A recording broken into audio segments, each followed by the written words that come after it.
This little surprise from Furitek just showed up at the right time. It's their new Katana, and I'm actually on the way out to go for a hike, so I'm gonna bring it with me. We're gonna start this video off with some off-road action, and then I'll tell you about all of its features.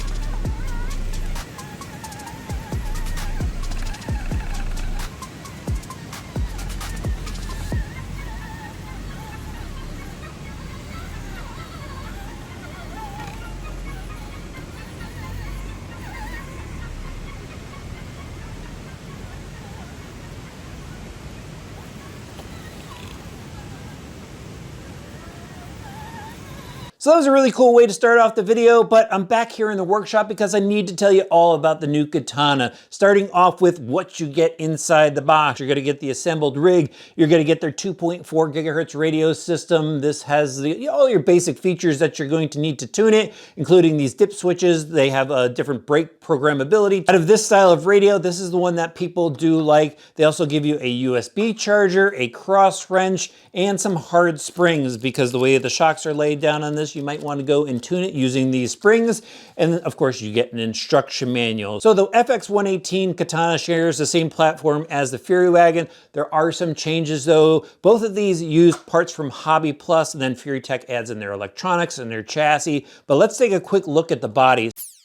It's obviously a Jeep Wrangler style body. It is not licensed. That's why they have the angry grille on the front. I like that it's got clear windows. It's got a snorkel. Front and rear transparent lenses for lights. That's because it comes with LEDs. The body is actually available in 2 different colors as well. I got this gunmetal version. There's a green version, but I'm a Jeep guy. I love the look of Jeeps. I think it's cool. I understand not everybody feels that way, but there's other body options out there if you do feel like switching it up. It's got a stubby bumper, so you get plenty of wheel clearance, wide bumper in the rear, and it's got a really cool body mounting system. So it's hinged in the rear. It took me a little while to figure out how to get the body up in the front. It's got this slide clip on the cowl. You just slide it back and it unclips the body. They have a little bracket here in the shock tower area, and that's where it clips down. So let me get this body off and we'll take a look at the chassis and all the other good stuff it comes with.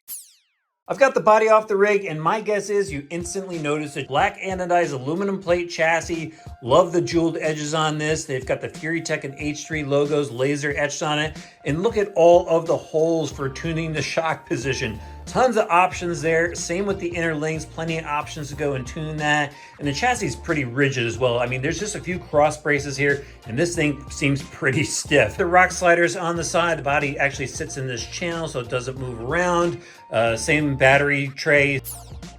Let's get into the suspension now. They've got oil-filled shocks on all 4 corners, aluminum caps on the top of those shocks, aluminum preload collars, and these shocks are nice and soft. Since they're oil-filled, they give it the right amount of resistance. There's a 4-link setup in the front, 4-link setup in the rear.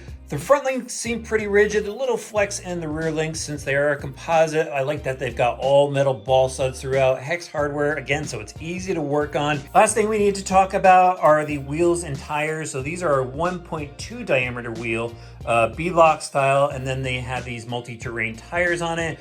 Kind of a firm insert on the inside and a firm rubber that they're using. It's a shame because it's a really cool looking tire. I like the tread on it. It actually does increase the width of this platform in comparison to the Fury Wagon, which is gonna help with stability a little bit, but it just would have been nicer if this was a softer tire and a softer insert.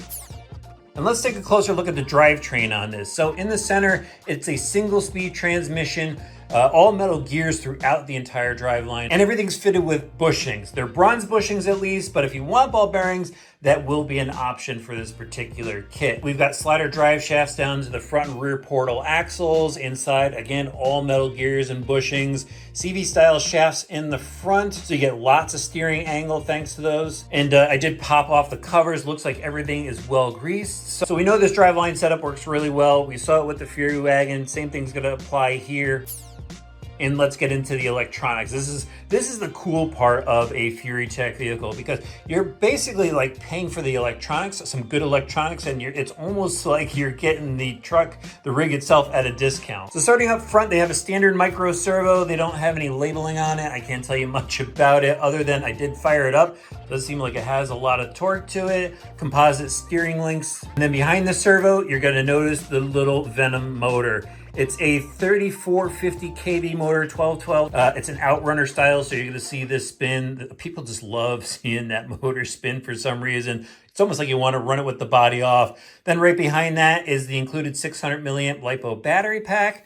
And then mounted on this rear plate, you've got the Lizard Pro speed controller, and this is fitted with their Bluetooth setup, so you could go and use their apps to go and program the speed controller however you want. The BEC voltage, you could do that. If you want to adjust the drag brake, you could do that. Throttle curve, really cool system. That's why people love Furitek.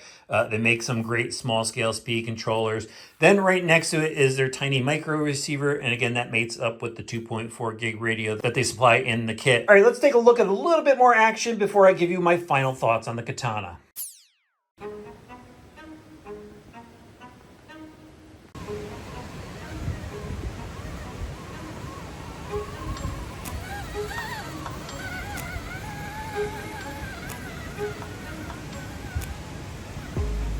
I got the perfect spot for the Katana, guys. Kent Falls in Connecticut.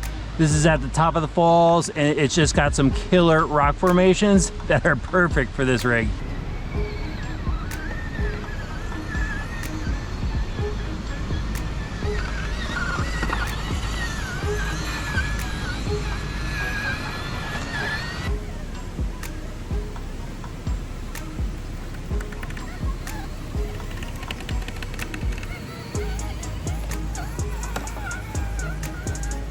First up, that 45 degrees of steering angle comes in really handy. It works really well.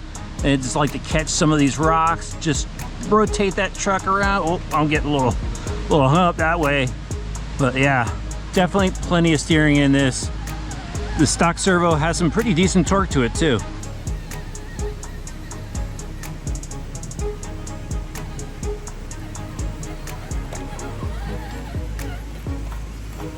This spot right here has been perfect to test out the portal axles.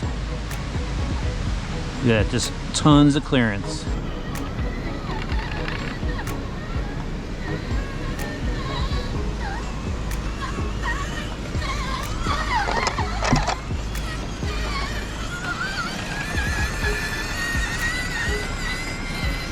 Totally forgot this combo has really good power for a single speed.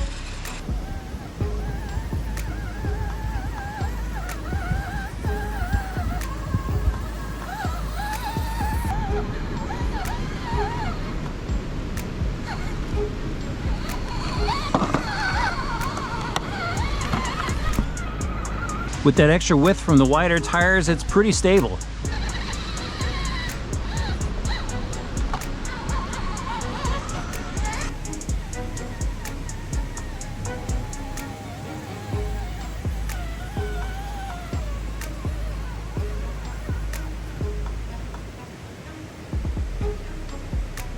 For some reason though, this one doesn't seem to crawl as smooth. The low speed is a little notchy on this.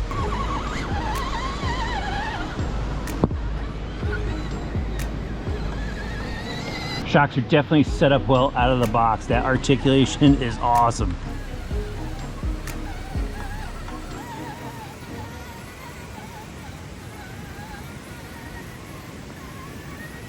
Just wish that the tires were a little softer. That would have really set this truck over the top.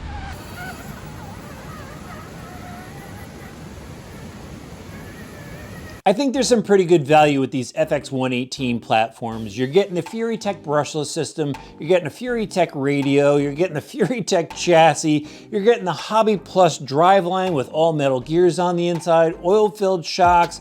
I like the body on this, and altogether it performs well for 200 bucks. That's a pretty good price for a small 18 scale that's gonna be a lot of fun in backyards, small crawler courses, heck, around the house. I actually went out for a second drive with this at a different location. That's how much fun I had with it. It's a very capable rig. Love the suspension travel on it. The tires do catch on the body at full articulation here and there. Plenty of steering, like the power of the steering servo for a ready-to-run setup.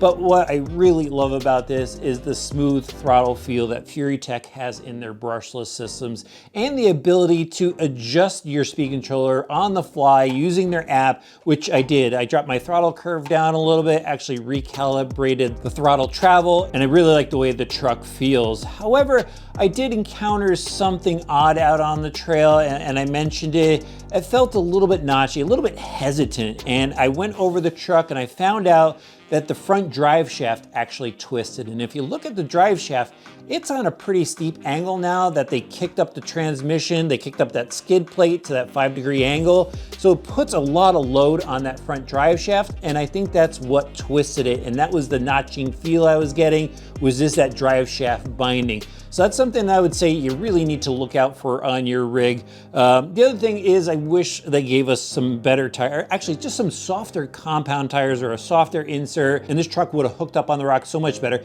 It did well in the condition, but I know it could just use a better tire on it. But again, it's a lot of fun to drive out of the box, and with just a few minor tweaks, I mean, it's gonna be absolutely awesome. If you're into it, I'll have affiliate links in the video description below. Those help us out here on the channel, and I thank you for it. While you're down there, let us know what you think about the 118 in the comment section.